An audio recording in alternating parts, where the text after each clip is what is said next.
continue with this, that Joe Budden really does have a talent and ability to get himself in the news. It's definitely something that people don't put a lot of respect on his name about that, but his ability to generate clicks and get eyes and ears on the stuff that he does is really second to none.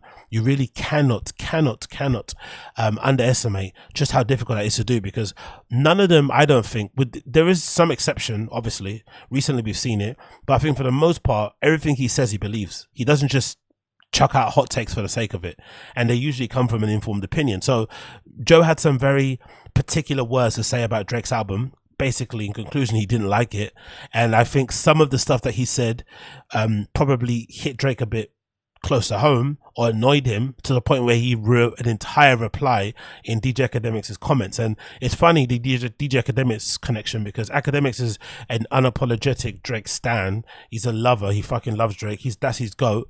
But Drake is also a little bit arm's length when it comes to Academics. He doesn't really fully embrace him. So this was probably the first time you see Drake really on Act's page, commenting like that, engaging, like you can clearly see he follows the page. I mean, like, he doesn't really let it be known too much that he's Drake's guy, that Drake and him are cool. He kind of lets Act say it, but he doesn't really like to say himself. Like, you know, he didn't get on stream with him when he streamed the album, which was a bit sad.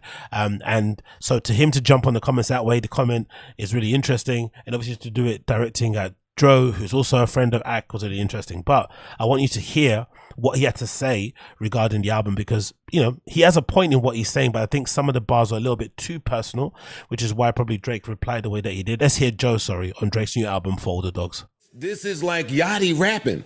This is like he rapping for the children. And that's yo, dog, I had to look up how old this nigga was when I finished listening to the album. Mm-hmm. You are 36. Your birthday is in 20 days. I Googled that too. You will be 37 years old. Get the fuck away from some of these younger niggas and stop fucking these 25-year-olds. I'm listening to the album. You mentioned it. Why are you still fucking the 25-year-olds? You're a 37-year-old billionaire. I get it that you appeal to the world. When stay current. I get it that you appeal to the world, and part of that is... Niggas don't want to grow up. But that's what I'm loving about Cole. Like, my shit is happening in reverse. Like, with Cole, he used to rap about kid shit. I'm a grown-ass, like, real Jersey City nigga. I don't want to hear how you lost your fucking virginity. And then he started to grow up. Mm-hmm. And then the rapping sounded like an adult rapping. I want to hear adult Drake rapping for adult people. No, you're not going to hear that. That's my issue with him today. You're not going to hear that. He rapping for the kids, the streams, the Instagram comments, the algorithm. Yeah, I'm rapping for this. No, he ain't really rapping. He ain't trying to rap for me. No, he's not. And I accept that. I don't know. I accept that. Mm-hmm. Listen, he has given me enough. I certainly don't want to sound like I'm sitting here complaining. If he don't make another song, I am well fed, pause. I get what he means, but I just think when it comes to a fellow peer who was in the music industry and knows how difficult it is, it's always going to hit different. I think this has been one of the unfortunate parts of, I guess, Joe's accession in podcasting. I think he's seen, unfortunately, because he was a former rapper himself, no matter how constructive or well-meaning his critique is of some people, it's just always going to be received the worst way. And for some reason, artists, particularly, especially hip-hop artists, are incredibly sensitive and unwilling to receive any kind of criticism that isn't just sucking them off. So I think a long time ago, Joe basically stopped caring, and if he doesn't want to get on your nerves or he thinks you're going to cry, he just won't mention you, which is bad because, you know, it's kind of apathy. But if he does want to make a point of something, he will basically say it in the most harshest way possible, because why not? So I kind of get it. I just think when it comes to Drake, it's like you need to basically, you need to kind of critique Drake in that more so in the lens of, do you enjoy the music, yes or no? If you don't enjoy it, yes. If you don't enjoy it, yes, what it is. But critiquing his music based on his lifestyle choices is a little bit low, especially when you're Joe yourself, right? Joe was known as being the guy. He was the guy who was known for scooping up all the young 25-year-old and younger baddies that would kind of run through the flipping, that would kind of come up in the scene, and he'd kind of get them first before anybody else, right? He was known to be that dude. He was always significantly older than the girls he was kind of dating or whatever it may be. And only recently Has he now hooked up with a lady who has a kid, is a bit older, and I guess he's seeing the benefits of it, which is funny because, you know, the fans like myself and people who are fans of the Reddit and whatever, who are fans of the podcast, sorry, have been screaming for the longest time that it's really cringe when you hear Joe basically complaining about relationships and sex and women and shit and whatever it may be. And most of it was through the lens of a guy that's only fucking strippers and 25-year-olds. It's like, dude, this isn't, they don't speak for all women. You know what I mean? Like, there's a whole breadth of women out there that you're completely oblivious to because you're only into a particular type. Now that he's dating a woman who's clearly got her own life going on, makes her own money, has her own kind of family, whatever life experiences, a little bit older, he's now seen the benefits of it. And now he's trying to poo-poo others who were doing the same thing that he was doing only a couple of years ago. That's a little bit lame. So I can understand why Drake would hear that and be offended. The other point of it as well is, it's just a normal, it's the unavoidable thing of like talking for a living. When you talk for a living, you become successful from it. And again, I hope this doesn't happen to me. I hope when I finally start to make some actual real coins from this to support myself and kind of help out my family and shit, that doesn't happen to me. But it generally does to a lot of podcasters, where you talk enough for a living, you start to adopt a tone of how, like, you know what you're talking about, as if you've got intrinsic knowledge of the topic that you're talking about and you know how to do it best. It can come across like that. It's unavoidable for some reason.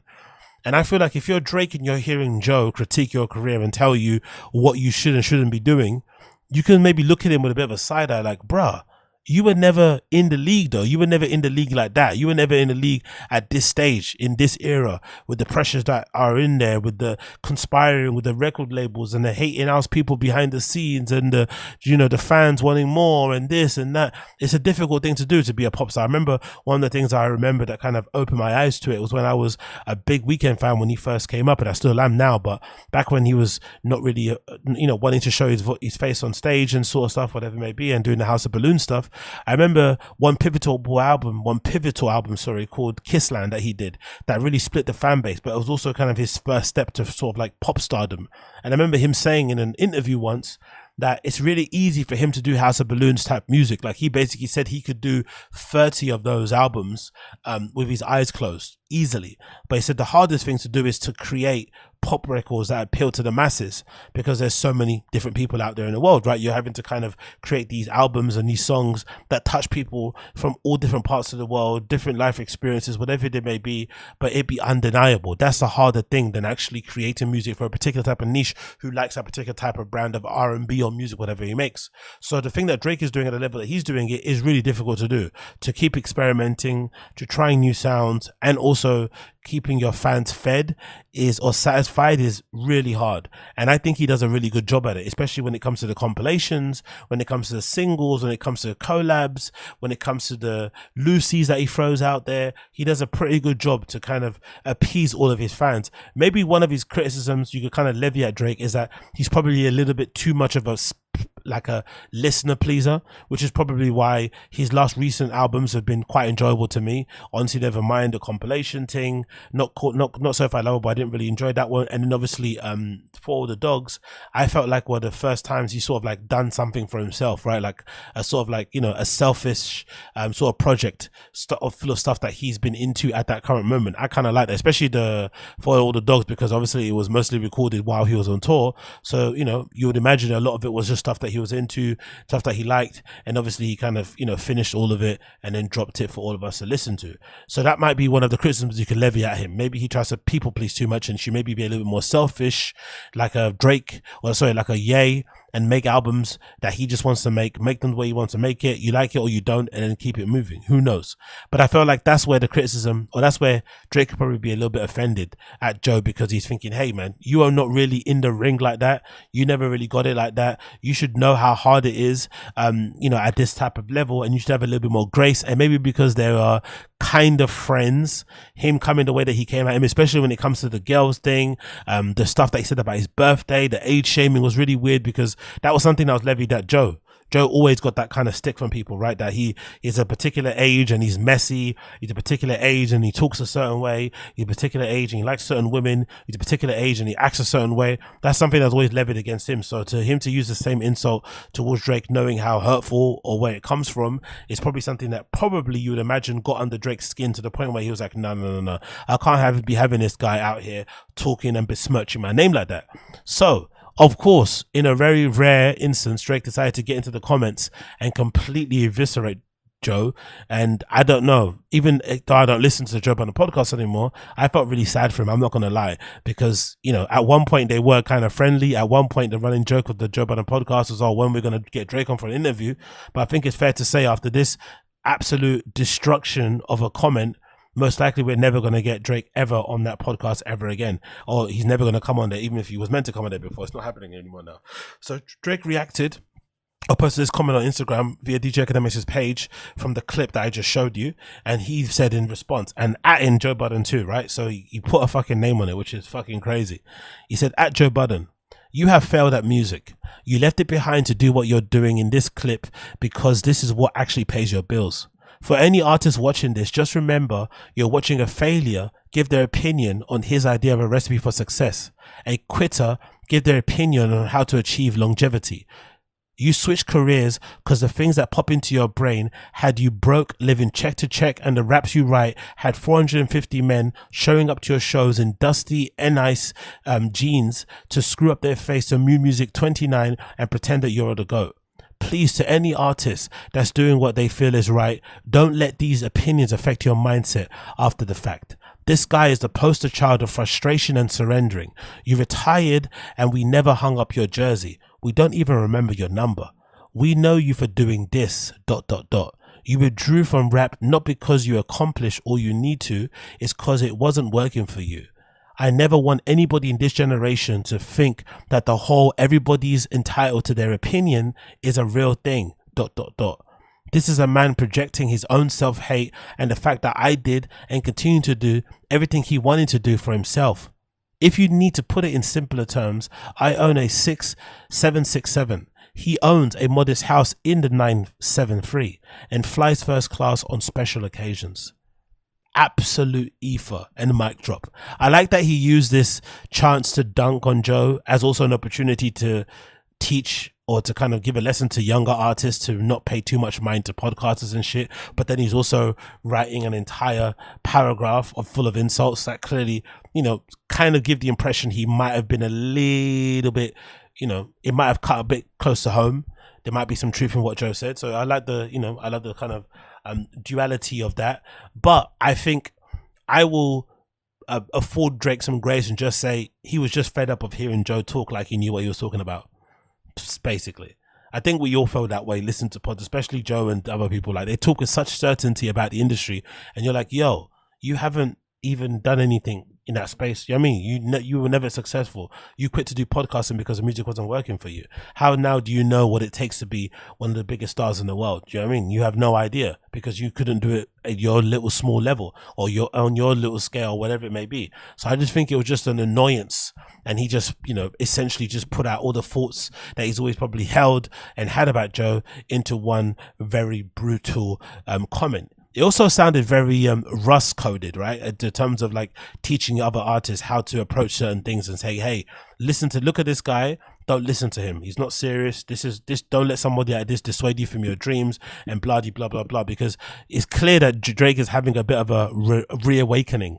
He's sort of having a different mindset when life, relationships, obviously the Yachty relationship and friendship is probably key to it, but you can see he's definitely coming into a place where he's a little more comfortable in his own skin. You can obviously see it visibly based on how he's doing his hair, his nails and shit, the clips in his hair and stuff, the stuff that he's wearing. He started to design his own clothes. I think those pants that he's always wearing are stuff that he designs himself in different fabrics. So clearly you can see him coming into a bit more of a self-actualization type of thing, right? Being at one with himself girlfriend, the last thing he's going to want is somebody to tell him what to do at this stage of his career, when he's essentially has written his own ticket to do what he wants, right? He's been so successful in the past with so many bangers of albums and singles and shit, that it afforded him the luxury to take more chances now, as he's kind of progressing in his career. And he's also used the opportunity to put other people on, right? I like the fact that a lot of the features on the album actually have kind of felt that to me.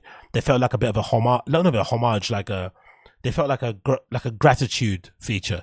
Like, instead of him just going on there trying to like bar somebody, like there's even a picture of him saying Yeet carried or something, right? This meme. And basically people are saying, oh yeah, Yeet absolutely dunked on Drake. I think Drake likes that. He wants that. He wanted all the features on this album to outshine him. He wanted it to be kind of a celebration of the stuff that he's into and likes and stuff. So there's a lot of gratitude, I think, that's mixed in with some of the toxicity on the album. So to him to hear somebody as toxic as the Toxic King, Joe Budden, say what he said, he probably took it personally, and that's why he ripped him the way that he did. All the disses in here are incredible and very funny, very petty, but kind of, you know, a reminder that you are never really friends with these people. I think Joe gave the same response or advice to DJ Academics, but I think he forgot his advice for himself. I think he always mistaken the success that he had with his pod as some sort of acceptance and whatever it may be, or reverence and respect from artists.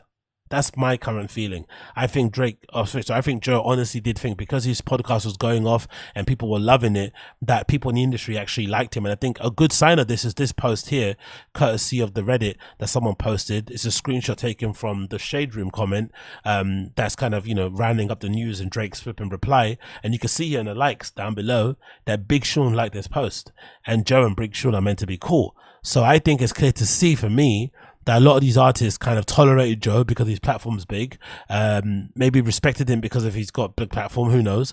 But in terms of musically and his opinion on, you know, the industry and how to make it and shit, they probably looked at him like a bit of a goof. Like, bro, you never really made it that far. You've not really made yourself, you know, popular in that shape and form. You only made it pop yourself on pods and stuff. They probably never took him too seriously, so they probably were all waiting for somebody to rip into him the way that Drake did. And obviously, even being the biggest star in the world to do it, it probably hits a little bit closer to home and makes more sense to kind of agree with anybody else. So I think in Joe's head, again, like I said previously, I just think he, for some reason, forgot that people have never really liked him. I think that was usually the appeal of Joe Budden and being a Joe Budden fan. No one really liked him, and then he won with surrounded by his friends, doing what he wanted, right? He won doing what he wanted, surrounded by his friends, with this amazing podcast that was talking about culture, talking about music. You know, it kind of reminded you of your own friendship group, or if you had no friends like me, it kind of made you feel like you had friends because of this weird parasocial relationship you had, listened to them every single week. But I think he mistaken that success as an indication that he was now respected in the industry. I don't think that's ever been the case, personally. I think he's always, you know, unfortunately, Joe's personality is very hard to like I've always said, and people have always said also, it's probably very difficult to be Joe's friend. So you can imagine what he must be like behind closed doors and shit, especially as an artist over the years and whatnot, blah, blah, blah. But I think he mistaken that success as, okay, the industry loves me again. And this fucking back and forth with Drake was a reminder that no, they actually don't. They tolerated you because you're the biggest guy out there making fucking pods and shit, but it's not as if they actually like you. And this is a reminder that he needed, that, hey, maybe the scene doesn't like you the way they do. You need to kind of settle and chill. But I also have sympathy for Joe, because I think, unfortunately, when you do a pod, it's really hard not to sound like you know what you're talking about at all times, because you're just talking, you know, for the sake of talking. It's hard not to come across like you have any sort of authority. I think it's just the nature of this talking platforms. And I think it also is one of those things where I've kind of understood for myself when it comes to the DJing, electronic music side of things.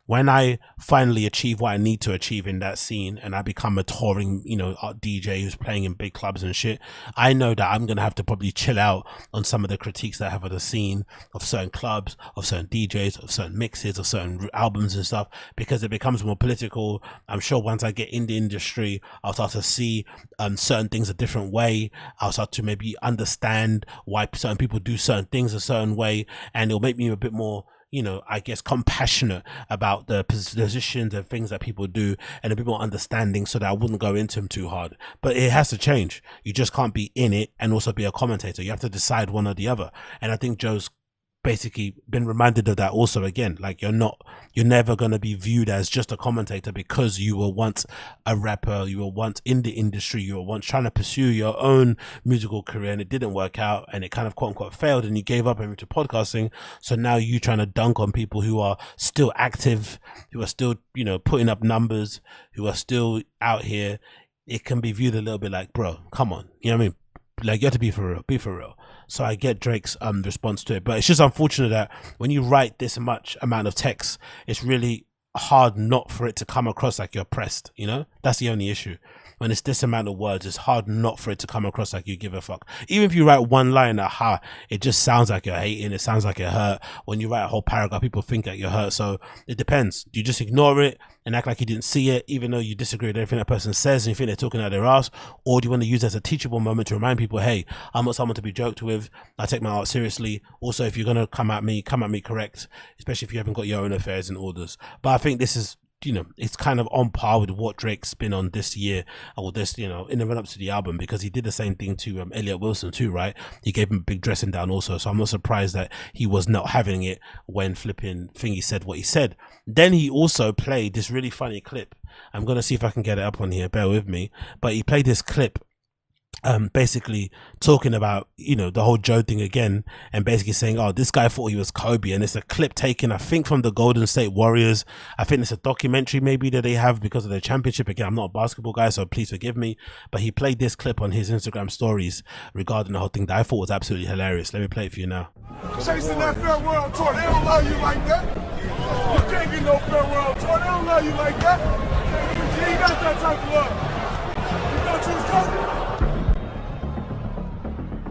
You're not Kobe. Why are you talking? The one thing about trash talk is it just happened. Boom, you say something, boom, it's right there. I think it was amazing. It also shut him right up. But if you're gonna come at him and start something with him, you better be able to take it, because he's gonna come right back at you. Trash talk is an art. I love it. You thought you was Kobe. You thought you was Kobe. So obviously, Drake, he said what he said there. Then he posted a screenshot on his Instagram. Sorry, then he posted a post on his Instagram stories with the caption, "You thought you was Kobe," laughing.